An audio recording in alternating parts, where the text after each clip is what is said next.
Om Swastiastu. Selamat pagi anak-anak. Selamat bergabung di SMK Pegri 1 Denpasar dan selamat belajar daring pertama dari pembelajaran seni budaya. Nah, di sini sebelum Ibu memberikan materi seni budaya, ada baiknya Ibu memperkenalkan diri dulu sebelum memberikan materi. Nah, nama Ibu Nikomang Santi Rosita. Biasanya Ibu dipanggil dengan Bu Komang. Alamat Ibu di Jalan Lembusara 1, nomor 9. Nah, biasanya dalam um, perkenalan, biasanya kalian pasti nanya, kalau kita secara tatap muka langsung, status Ibu apa? Nah, status saya sudah menikah dan sudah mempunyai anak 3, 2 putra dan 1 putri. Nah, kita langsung lanjut ya ke dalam pembelajaran seni budaya.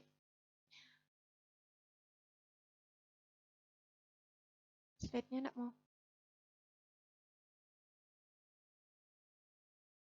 Nah, di dalam seni budaya, kata seni budaya itu pasti kalian sudah tidak asing lagi ya. Karena di SMP atau di sekolah kalian yang dulu masing-masing, pasti kalian sudah mendapatkan pelajaran seni budaya, tapi materinya berbeda. Nah, kita akan mempelajari pembelajaran seni budaya dengan materi yang berbeda. Dalam kata seni budaya, ada pengertiannya. Pengertiannya nih secara umum.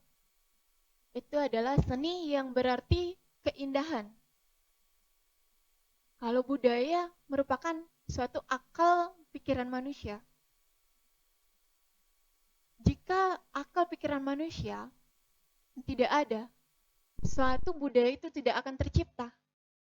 Nah, jika digabungkan seni budaya yang berarti suatu akal pikiran manusia yang diwariskan secara turun-temurun sehingga membentuk suatu keindahan.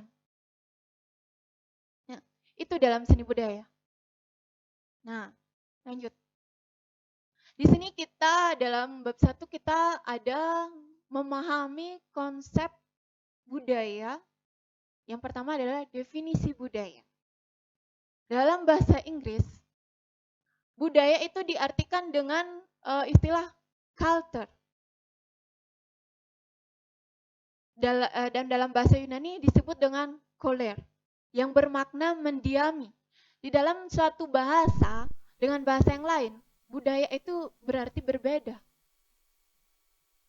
Nah, di sini kita lanjut dengan pengertian budaya dibagi menjadi 4. Kalau dalam Kamus Besar Bahasa Indonesia. Yang pertama ada pikiran, yang kedua ada akal budi, yang ketiga ada adat istiadat, yang keempat ada kebiasaan. Kita lanjut. Dalam pertama, pemikiran. Pemikiran itu adalah merupakan gagasan yang utama yang ada di dalam setiap manusia. Tanpa ada pikiran, suatu budaya itu tidak akan tercipta atau tidak akan ada karena pikiran atau gagasan manusia itu tidak ada. Nah, yang kedua ada akal budi. Akal budi itu adalah merupakan ingatan atau angan-angan. Setiap manusia harus memiliki akal budi. Karena bagaimana? Karena dalam akal budi itu adanya angan-angan yang bisa membuat suatu pemikiran manusia itu bisa menciptakan suatu budaya. Itu ada sangkut pautnya antara akal budi dan pikiran. Nah, yang ketiga adalah adat istiadat. Adat istiadat itu adalah merupakan kebiasaan sosial yang sejak lama memang ada dan masih berkembang hingga sekarang. Nah, seperti apa sih adat istiadat itu? Nah, salah satu contohnya Ibu contohin. Adat istiadat itu dari wilayah dengan wilayah yang lain itu adalah adat istiadatnya berbeda.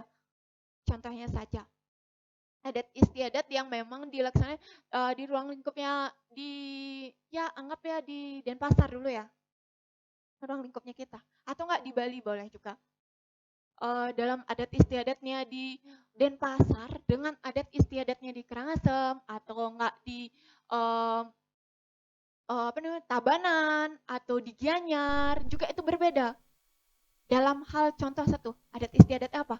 Dalam upacara gini apa tuh? Manusiayatnya. Itu berbeda. Ada juga dalam upacara apa? Dalam kematian itu berbeda juga. Satu wilayah dengan wilayah yang lain itu sangat berbeda. Nah, itu yang disebut dengan adat istiadat. Tapi adat istiadat itu memang sangat kental, yang memang dari bagaimana ya bisa dibilang, dari nenek moyang kita, dari leluhur kita yang memang dia ciptakan untuk saat ini. Dia tuh kita hanya tinggal melestarikan aja. Apalagi sekarang zamannya zaman modern. Dengan zaman modern ini atau zaman era global ini kita harus bisa sama-sama melestarikan adat istiadat kita. Jangan sampai punah, jangan maut di apa ini ya? Namanya oleh budaya lain, diambil gitu loh oleh budaya lain. Nah, yang keempat adalah kebiasaan. Kebiasaan merupakan tradisi yang telah dilakukan sejak lama hingga sekarang dalam kehidupan suatu kelompok masyarakat. Nah, kebiasaan ini adalah cenderung dalam adat istiadat, di mana kebiasaan itu biasanya merupakan kebiasaan kita dalam kehidupan sehari-hari. Dalam satu kelompok masyarakat juga bisa, dalam kehidupan sehari-hari juga bisa. Itu juga disebut dengan budaya. Budaya dalam kebiasaan suatu kelompok kita. Itu. Nah, kita lanjut sedikit. Nah, di sini ada definisi budaya menurut para ahli. Nah, di sini sebenarnya banyak ada definisinya. Ibu kan udah bagiin buku ya buat kalian. Kalian coba buka dalam bab 1 di sana ada beberapa definisi menurut para ahli. Banyak sebenarnya. Tapi di sini Ibu mengambil cuma 3. Salah satunya adalah menurut Edward, kebudayaan merupakan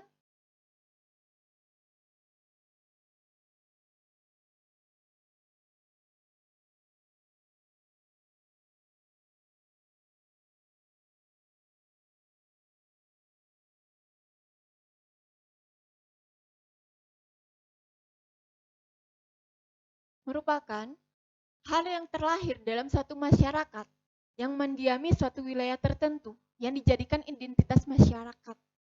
Itu menurut mereka. Nah, yang kedua,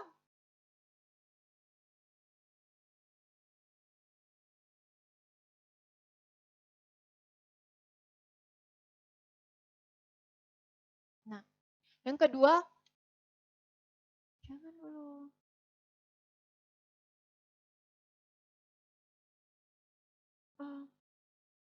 Yang kedua adalah dari definisi menurut para ahli dari Kwejatoningrat, yaitu budaya merupakan keseluruhan suatu sistem gagasan, tindakan serta karya manusia dalam kehidupan, di mana suatu budaya itu merupakan suatu sistem gagasan yang tadi kita bahas, itu adalah merupakan dari akal pikiran, tindakan, kebiasaan, itu dalam menurut mereka. Dan nomor 3 adalah menurut Selo Somardijan, yang merupakan kebudayaan adalah hasil cipta rasa karsa manusia. Nah, hasil cipta karsa manusia ini biasanya disebut dengan kesenian. Kesenian itu adalah merupakan yang memang memiliki rasa keindahan. Nah, di situ kalian, saya sangat tertarik, Ibu sangat tertarik, memang sangat tertarik sekali dengan definisi yang ini, yang terakhir. Bagaimana karena saya tertarik? Karena di sini adalah mengandung unsur kesenian, di mana ada cipta, rasa, karsa setiap manusia. Oh, nggak mau lagi nih.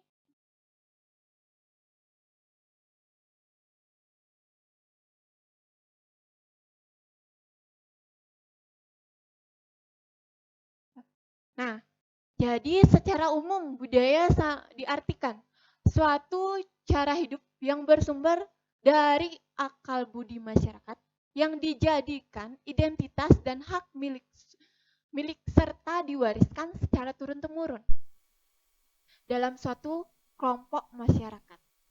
Nah, di dalam satu kelompok masyarakat itu memiliki budaya yang tersendiri-sendiri. Contohnya dia dalam wilayah ini ada kelompok masyarakatnya.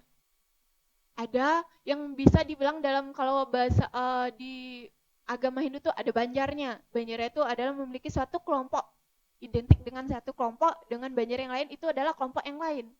Itu dia memiliki suatu budaya yang berbeda.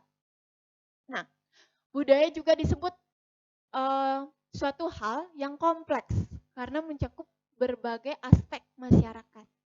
Mulai dari norma, nilai, adat istiadat, dan kesenian. Nah,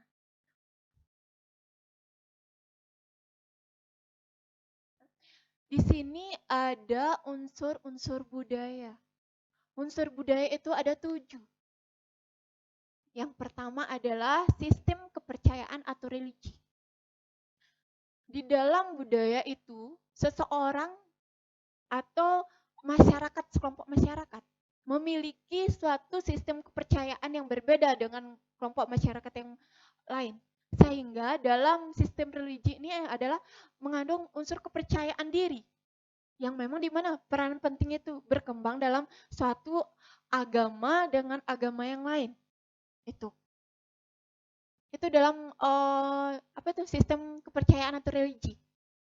Nah, contohnya aja di sini kalau dari zaman dulu nenek moyang kita itu tuh mengenal namanya roh-roh halus yang dimana pemujaan dewa dan nenek moyang itu masih dipuja. Dalam satu contohnya ada patung itu yang biasanya dipuja. Dia mengenal adanya, dia percaya tentang inilah disinilah nenek moyang saya disemayamkan, ditempatkan rohnya. Itu salah satunya contohnya. Nah, di sini ada contoh gambar kepercayaan terhadap roh nenek moyang. Nah, mereka itu dari lahir, dari turun-temurun, itu tuh percaya akan adanya roh para dewa. Roh para dewa itu yang merupakan adalah roh dari nenek moyangnya orang tersebut. Nah, kita lanjut sedikit lagi. Yang kedua ada sistem pengetahuan. Sistem pengetahuan itu adalah suatu masyarakat pada umumnya memiliki sistem pengetahuan yang memang disepakati dan dipahami oleh setiap anggota masyarakat. Contohnya aja, sistem pengetahuan yang disepakati adalah sistem tempat dan benda yang ada di sekitar seperti gunung, laut, itu hewan, tumbuhan. Nah, sistem pengetahuan yang kita percaya mana? Sekolah. Di mana anak-anak memiliki atau rasa ingin tahu dalam pengetahuan, ilmu. Disinilah kita bernaung dalam suatu kelompok masyarakat. Dari masyarakat kecil hingga masyarakat besar. Yang memang di mana yang disebut dengan istilah tempat itu adalah sekolah. Itu dalam sistem masyarakat pengetahuan. Nah, ada juga pengetahuan yang bersifat fisik. Yang seperti tentang anggota tubuh atau perbedaan jenis kelamin. Itu juga ada dalam sistem pengetahuan. Di mana kita harus tahu, ini nih sistem pengetahuan, dia adalah jenis kelaminnya laki-laki. Dia adalah perempuan. Itu harus tahu. PowerPoint-nya dong.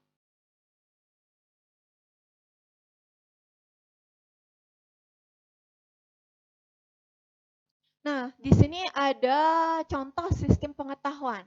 Nah, yang seperti Ibu tadi bilang, ada tempat di mana kalian untuk mencari pengetahuan atau ilmu. Di situ ada gambarnya, ada anak-anak yang memang mencari ilmu di sebuah tempat, yang biasanya tempat itu disebut dengan sekolah. Dari yang pertama dari kalian baru lahir, baru menginjak umur 6 tahun, kalian sudah ada di taman kanak-kanak, lanjutnya ke SD, ke SMP, dan sekarang anak-anak melanjutkan untuk ke SMA atau SMK. Nah, di sini nomor 3 ada sistem teknologi. Sistem teknologi itu adalah sistem yang dimana teknologi dapat dimaknai sebagai temuan manusia yang bertujuan memudahkan dan mempercepat pekerjaan manusia. Semakin canggihnya teknologi, semakin cepat atau baik pula hasil pekerjaan manusia. Nah, contohnya saja teknologi yang berkembang saat ini, kita memakai gadget. Nah, kita juga memakai aplikasi-aplikasi yang terbaru untuk bagaimana cara kita mempelajari suatu ilmu dalam pandemi ini. Nah, ada Google Classroom, ada seperti kita fitting Webex. Itu adalah suatu sistem teknologi yang kita gunakan sekarang. Nah, pada zaman dulu sistem teknologi itu tidak secanggih sekarang. Nah, gimana sistem teknologi yang zaman dulu itu adalah itu tuh disebut dengan biasanya kita tuh ngirim dulu kan kita ngirim surat itu pakai HP atau sekarang pakai HP. Dulu tuh hanya memakai surat pos. Kita nggak tahu kapan dibalasnya. Kita harus menunggu lama. Nah, tapi kalau sekarang enggak. Teknologi kita semakin canggih. Apa yang ada diberitakan saat ini juga kita bisa dengar. Nah, ini adalah salah satu contoh teknologi komunikasi yang digunakan pada era global hingga sekarang. Ada IT, ada penemuan lampu, ada WiFi yang di situ, ada gambarnya. Nah, dan yang lain. Kita lanjut. Sistem kemasyarakatan. Nah, sistem kemasyarakatan ini adalah suatu sistem kemasyarakatan dari suatu kelompok dengan kelompok yang lain. Yang hingganya timbul suatu dengan keadaan manusia dan sengaja memang dikaitkan dengan paling sempurna. Tetapi mempunyai kekurangan atau kelemahan atau kelebihan yang memang masing-masing setiap orang itu ada. Nah, dalam satu orang atau dengan orang lain atau satu kelompok masyarakat dengan kelompok masyarakat lain pasti memiliki suatu perbedaan dan suatu bilang suatu kelemahan dan suatu kekurangan. Di sanalah kita bisa menutupi kekurangan satu masyarakat dengan kelompoknya tersebut. Itu ada sistem masyarakat.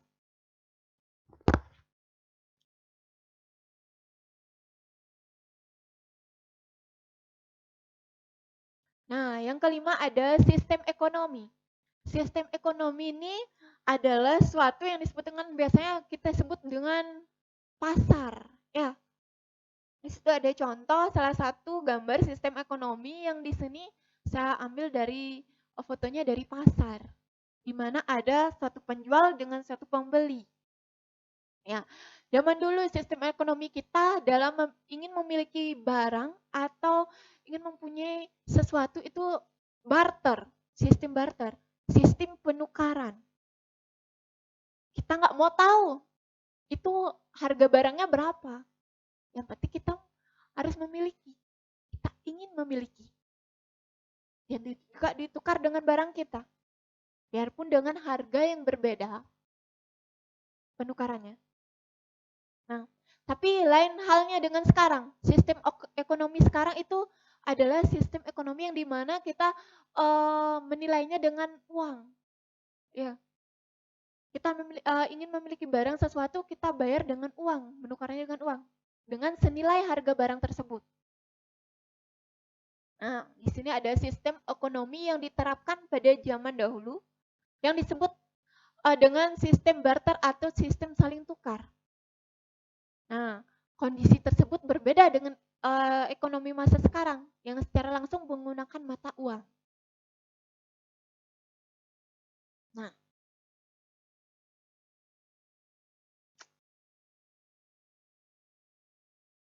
Nah, di sini ada sistem bahasa.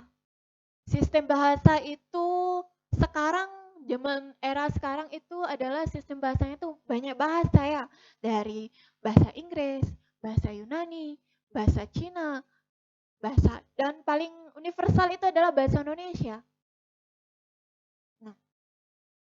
Tapi, slide-nya. Tapi pada zaman dahulu, sistem bahasa itu menggunakan huruf yang memang disepakati. Ini adalah salah satu contoh huruf yang memang disepakati zaman dulu adalah simbol-simbol. Karena bahasa kita belum ada, bahasa Indonesia itu belum ada zaman dahulu. Slide-nya mau. Nah, sini ada sedikit tentang definisi bahasa. Bahasa merupakan kunci kebudayaan karena merupakan menjadi alat komunikasi yang paling esensial bagi manusia. Tanpa adanya bahasa, manusia pasti akan sulit berkomunikasi. Benar, berinteraksi, benar juga. Berkomunikasi, berinteraksi sangat sulit bagi manusia. Nah, dalam berkomunikasi aja sulit, berinteraksi aja sulit. Gimana cara membuat suatu budaya? Sehingga dalam berkomunikasi dan berinteraksi, suatu kebudayaan pasti akan tercipta. Di sini yang ketujuh ada sistem kesenian. Nah, sistem kesenian itu adalah merupakan salah satu unsur budaya yang paling memang yang paling gimana ya dibilang? Saya paling umum. Nah, jika ada budaya, pasti ada kesenian. Nah, dari yang penikmatnya tuh dari kalangan bawah hingga atas bisa menikmati suatu sistem kesenian ini. Nah, di sini ada beberapa gini apa tuh bentuk kesenian yang berkembang di masyarakat.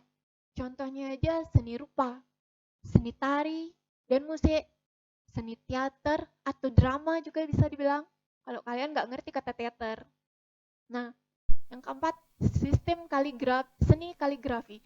Kaligrafi itu adalah suatu penulisan yang memang biasanya orang itu menulis indah, yang dimana itu biasanya dipakai tempatnya itu adalah marmer. Itu adalah seni kaligrafi. Nah, yang kelima adalah seni pertunjukan. Seni pertunjukan itu adalah suatu karya seni yang memang senimannya karya seninya tuh untuk dipertontonkan untuk banyak orang. Penonton itu sangat penting bagi setiap seniman. Karena gimana? Karena kalau misalnya karya seninya tanpa ada yang menonton, itu bukan disebut dengan seniman. Dia hanya menciptakan aja, tapi tanpa ada yang menonton. Penonton itu merupakan hal yang terpenting bagi seorang seniman. Karena adanya penonton, suatu karya seni mereka bisa dikritik dengan baik, bisa disegani, nah bisa dipopulerkan. Oh, di sini ada keseniannya, dia yang menciptakan. Oh, bagus sekali loh kesenian pertunjukannya dia yang menciptakan. Oh, dalam hati suatu seniman itu bangga.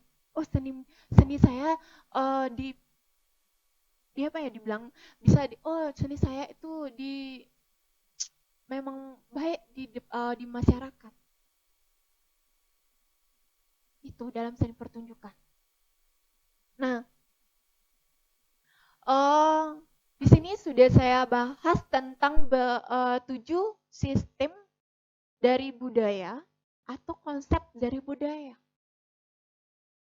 Nah, contohnya kesenian, sistem kesenian ini ada salah satunya lihat gambar, di situ ada sistem kesenian yang dari Bali. Itu adalah topeng telek. Tarian telek itu merupakan salah satu contoh kesenian dari Bali.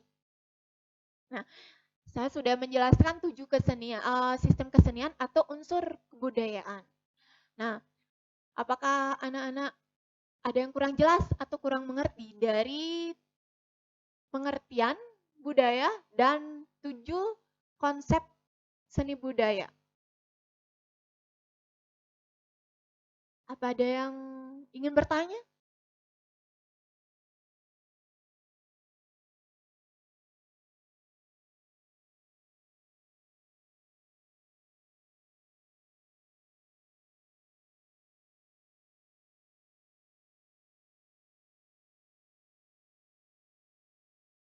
Nah, udah selesai loh, Pak. Nah, di sini nah, dalam materi saya sebenarnya masih banyak materinya, tapi kita masih dalam baru tatap muka pertama kali ya. Nah, materi saya masih memberikan materi hanya sedikit saja untuk perkenalan aja. Kalian agar tahu bagaimana uh, pengertian budaya itu kalian harus tahu, pengertian seni kalian harus tahu, konsepnya apa. Dari situlah kita bisa membuat suatu pembelajaran hingga nantinya dalam satu bab yang lain dengan bab yang lain kita bisa nyambung itu. Nah, sekian dari pembahasan dari saya. Jika ada yang bertanya, silakan lewat chat nanti. Nanti kita akan bahas di sana. Nah, saya akhiri dengan Parama Santi. Om Santi, Santi, Santi Om. Selamat pagi.